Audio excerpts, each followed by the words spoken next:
नमस्ते प्रबोध। रमन नमस्ते। कहो कैसे हो? मैं तो ठीक हूँ, तुम सुनाओ, यात्रा कैसी रही? हाँ, यात्रा तो ठीक रही भाई। मुझे तो कुछ पंक्तियां यहाँ खींच लाई हैं। मतलब? अरे भाई, मैं उस लेखिका की बात कर रहा हूँ जिसके लेख तुम समय समय पर मुझे भेजते रहे हो। समझा। प्रबोध, मेरी बड़ी इच्छा है कि कोलकाता जाने से पहले एक बार उस हस्ती से मिल लूं। तुम जानते हो ना उसे? हाँ, जानता तो हूँ। तो फिर मुलाकात हो सकती है? भाई, कोशिश करके देखते हैं। कोशिश करो।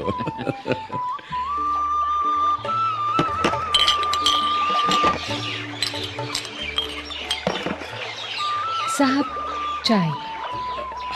रख दो, सामने रख दो। रमन, हाँ?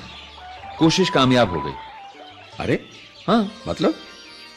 वो लेखिका और कोई नहीं, ये तुम्हारे सामने खड़ी है जो चाय लेके आई है।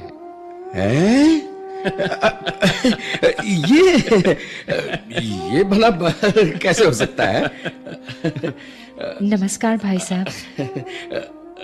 नमस्कार। क्या आप ही बेबी हलदर हैं? हाँ रमन, यही है वो महान लेखिका। अरे लेकिन मुझे तो विश्वास ही नहीं हो रहा है। पर ये यहाँ कैसे, और ये काम? हर कोई यही सवाल पूछेगा अब। भाई प्रबोध, सच पूछो तो मैं आज धन्य हो गया।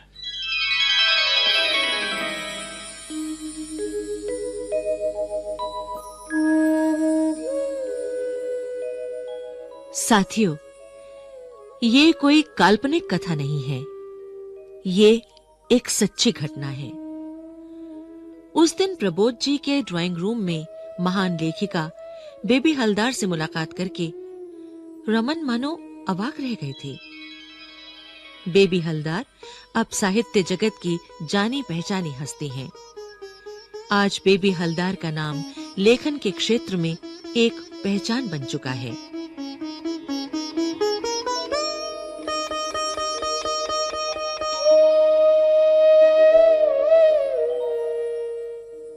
बीबी का बचपन बहुत ही दारुण और दुखमय माहौल में बीता।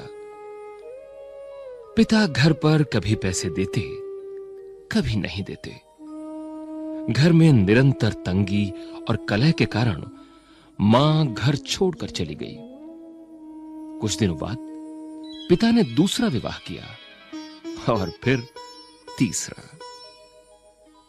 नौकरी से रिटायर होने पर उसके पिता दुर्गापुर में आकर रहने लगे, जो पश्चिम बंगाल में है।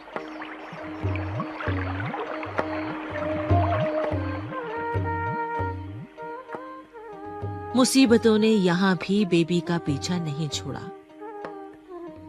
वो अपने से दुगनी उम्र के एक आदमी के साथ ब्याहती गई और 7वीं कक्षा में ही उसे अपनी पढ़ाई छोड़नी पड़ी। कुछ वर्षों के बाद नियति ने एक और क्रूर करवट ली, जिसके कारण उसे अपना घर भी छोड़ना पड़ा। घर छोड़ने का कारण था पति का दुर्व्यवहार। एक दिन की बात है, पूजा का दिन था। रात के 2 बजे थे। पड़ोस में पूजा थी। बेबी भी पूजा का थाल तैयार किए बैठी थी। बस इंतजार था पति के घर आने का।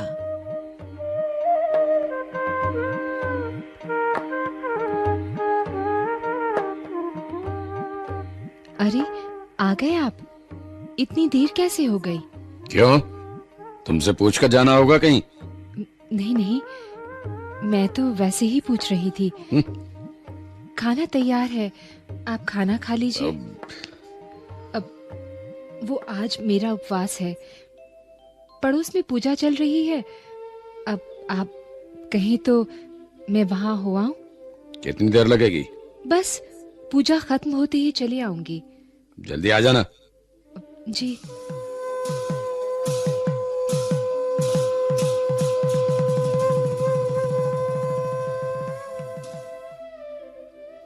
उस दिन जो पूजा में हुआ, उसके बाद बेबी ने निर्णय लिया कि वो कभी अपने पति के घर वापस नहीं जाएगी।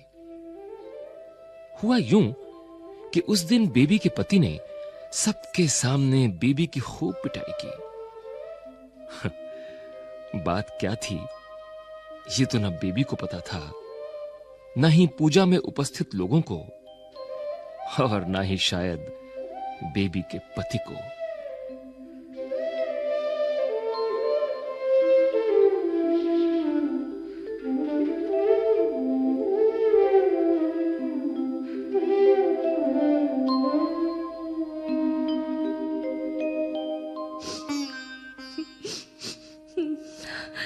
रोज रोज की जिल्लत झेलने से अच्छा है मैं हमेशा के लिए घर छोड़ दूं।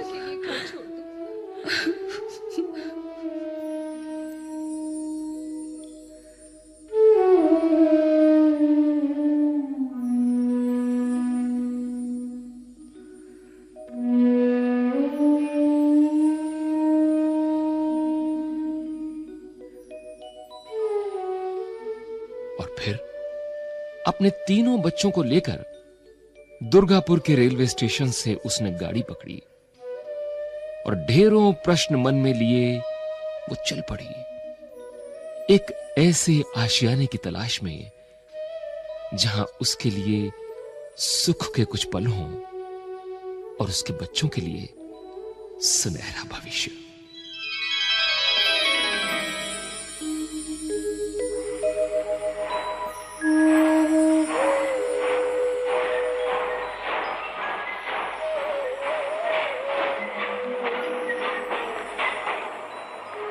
माँ, हम कहाँ जा रहे हैं?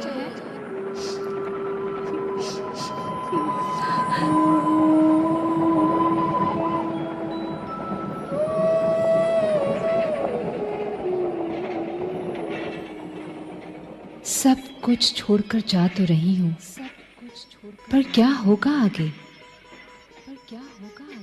इन बच्चों को ठीक से पाल भी सकूंगी या नहीं? क्या कोई काम मिल पाएगा मुझे? क्या मेरे बच्चे कभी स्कूल जा पाएंगे?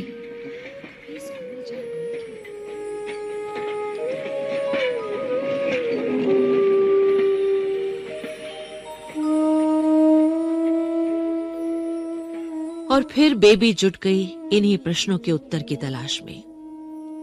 कुछ दिन वो फरीदाबाद रही और फिर गुड़गांव। घरों में काम करके कुछ पैसे तो कमा लेती थी, जिससे उसके बच्चों का पेट तो भर जाता था, पर उसकी आंखें अक्सर खिलखिलाते हंसते बच्चों को जब बस्ता टांगकर स्कूल जाते हुए देखती तो एक आह उसके मन से निकलती। क्या उसके बच्चे भी कभी स्कूल जा पाएंगे?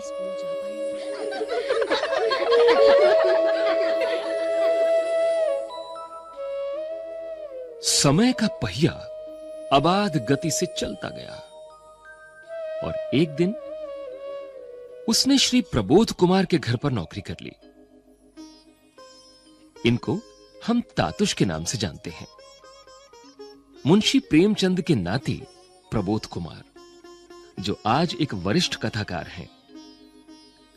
जिंदगी के इस मुकाम पर बेबी हलदार के जीवन ने एक खुशनुमा मोड़ पाया। इस घर में उसके सपनों को, मुरझाते अरमानों को मानो एक नई मंजिल मिली। एक दिन की बात है, बेबी प्रबोध जी के घर पर काम कर रही थी।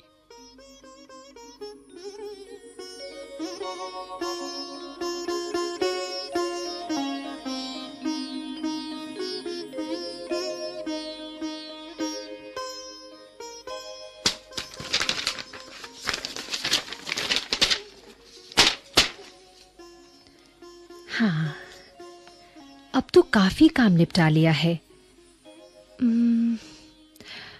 अब जरा लाइब्रेरी साफ कर लूं।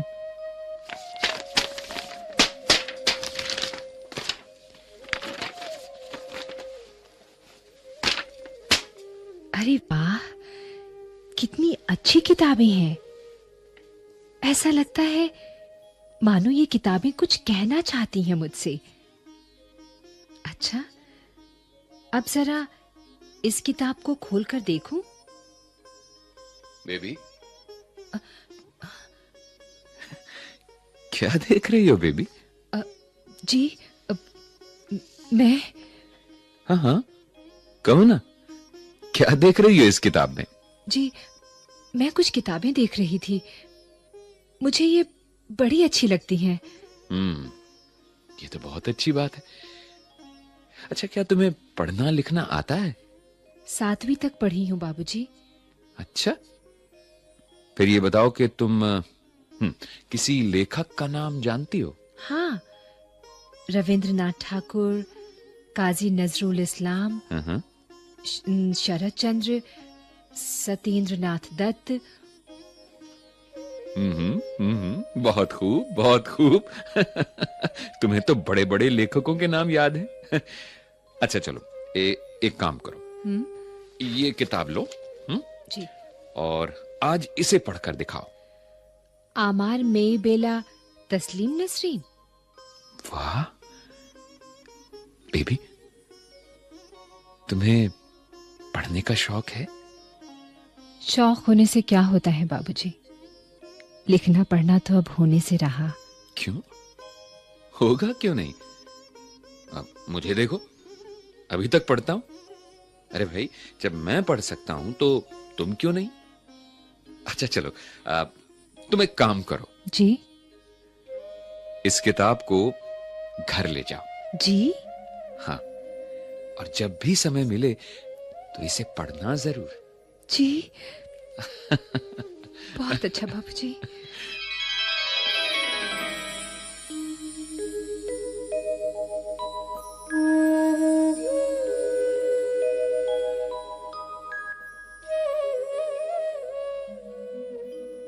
साथियों, वो दिन बेबी हलदार के जीवन का एक ऐसा दिन था जहां से उसने फिर पलटकर कभी पीछे नहीं देखा। वो किताब लेकर घर चली गई और उसमें से रोज एक एक दो दो पन्ने पढ़ने लगी। आधी रात को धुंधली रोशनी में उसे इस किताब के पन्नों में कभी कभी अपनी जिंदगी की झलक भी दिखाई देती।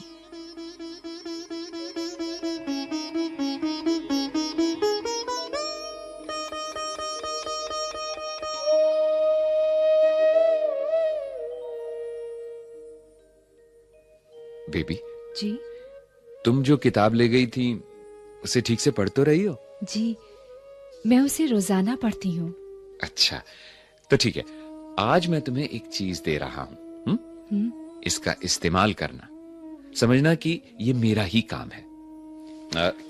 ये लो, ये कॉपी, और ये है पेन। जी। अब तुम इसमें कुछ लिखना शुरू करो। हाँ जी। जी, मैं क्या लिखूं? तुम ऐसा करो, हाँ, तुम अपने जीवन की कहानी लिखने की कोशिश करो। मतलब होश संभालने से लेकर अब तक की जिंदगी की जो भी बातें तुम्हें याद आए, वो सब इस कॉपी में हर रोज थोड़ा थोड़ा लिखना। लेकिन क्या मैं लिख सकूंगी? हाँ हाँ, क्यों नहीं, तुम जरूर लिख सकोगी बेबी।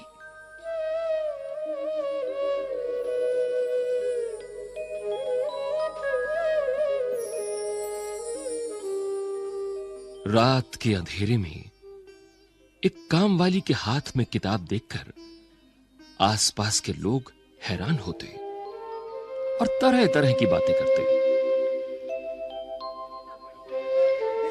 ये क्या पढ़ेगी, क्या लिखेगी है? अरे ये क्या करेगी, किताब पढ़ के लगता पागल आ गई। पर किताबों को वो अपने से दूर नहीं होने देती, ऐसा उसका प्रण था। बेबी जो कुछ भी लिखती, तातुश उसे फोटोकॉपी करवाकर अपने दोस्तों और रिश्तेदारों के पास कोलकाता भेजते रहते। जिस जिसने वो पन्ने पढ़े उसे वो चमत्कार सा लगा।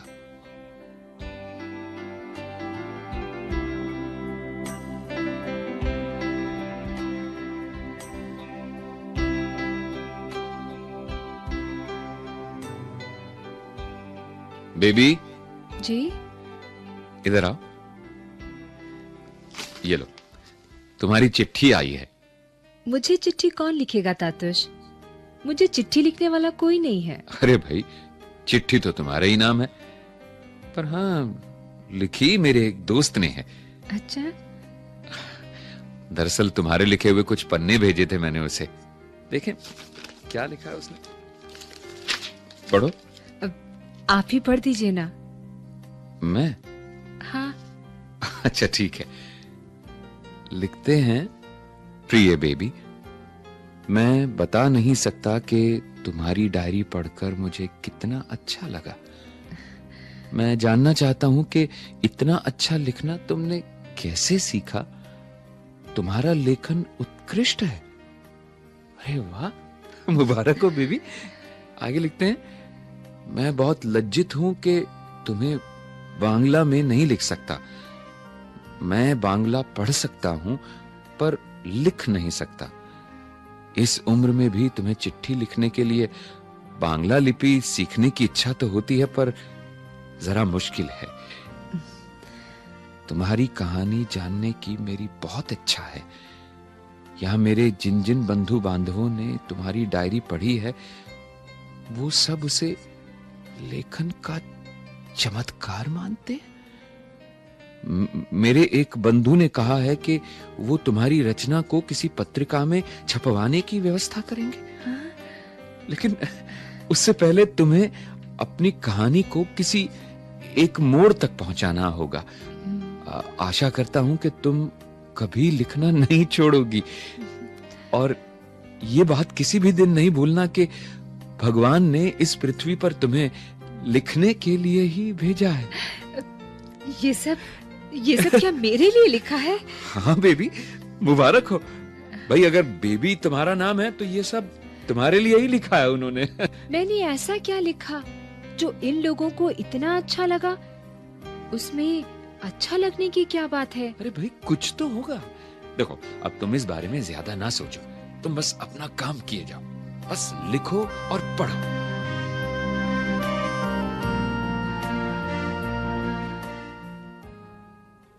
इस तरह बेबी के लेखन का सिलसिला चलता रहा। कोई उसके लेखन को चमत्कार कहता, तो कोई उसकी तुलना चर्चित एन फ्रैंक की डायरी से करता। इस तरह सभी बेबी का हौसला बढ़ाते रहते, और बेबी अपनी दर्द भरी दास्तान कागज पर उतारती रहती। शब्दों के जरिए एक बार फिर वो अपने अतीत में पहुंची। बीते दिनों की एक एक याद से वो सिहर उठती। उसकी मां का उन्हें छोड़कर चले जाना, पिता की 3 शादियां, 12 वर्ष की आयु में उसकी शादी, और पति का दुर्व्यवहार। पर फिर भी वो लिखती रही।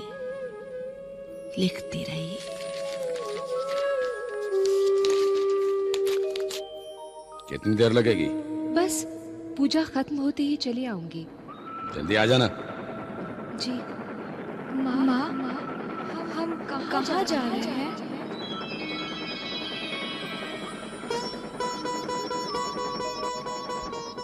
याद आते हैं वो दिन, लोगों का तिरस्कार, बच्चों को लेकर एक शरण की खोज में भटकना, वो काम का मिलना, कभी नहीं मिलना।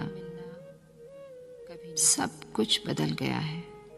सब कुछ बदल गया है।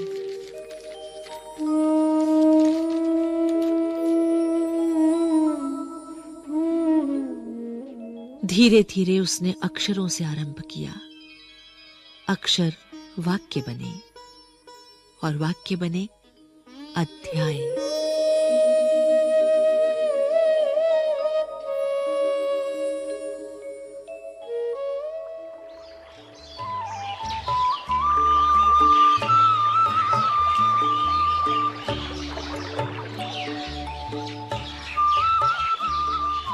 बेबी, जी चाय तैयार है क्या? जी अभी लाए। बेबी देखो तो दरवाजे पर कौन है? जी देखती हूँ। अब ये कोई पार्सल लगता है। दिखाओ तो। अरे, इस पर तो तुम्हारा नाम लिखा है। देखे तो जरा खोलकर। अरे वाह, देखो तो सही बेबी, क्या है ये? मेरा नाम? हाँ, अरे ये तो मेरा लिखा हुआ ही है। मेरी किताब। मुबारक हो बेबी, बहुत बहुत मुबारक हो। बेबी हलदार की किताब। मुझे तो विश्वास ही नहीं हो रहा। बच्चों को दिखाती हूँ। जरूर, जल्दी से जाओ और बच्चों को दिखाओ।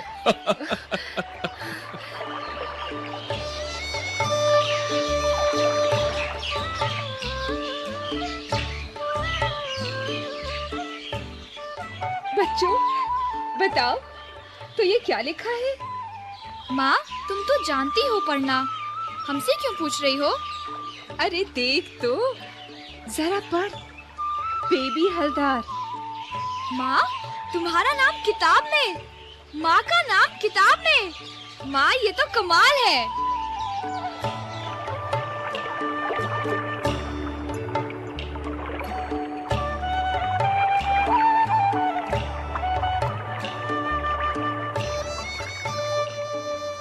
जी हाँ साथियों, ये थी बेबी हलदार की पहली किताब आलो आंधारी, जिसने साहित्य जगत में तहलका मचा दिया।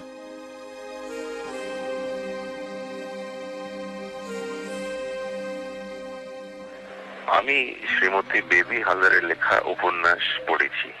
এই উপন্যাসে নারী জীবনের সম্পূর্ণ দুঃখ পীড়া তুলে ধরেছে।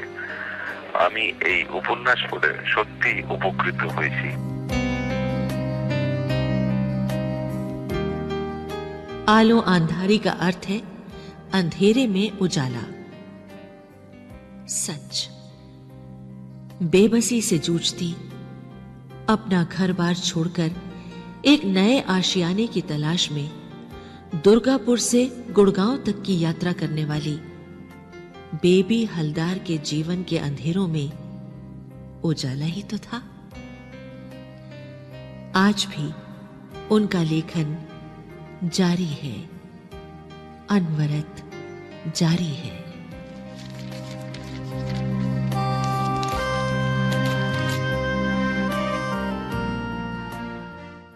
अभी आप सुन रहे थे कार्यक्रम अंधेरे का उजाला, और अब इसी के साथ हमारा आज का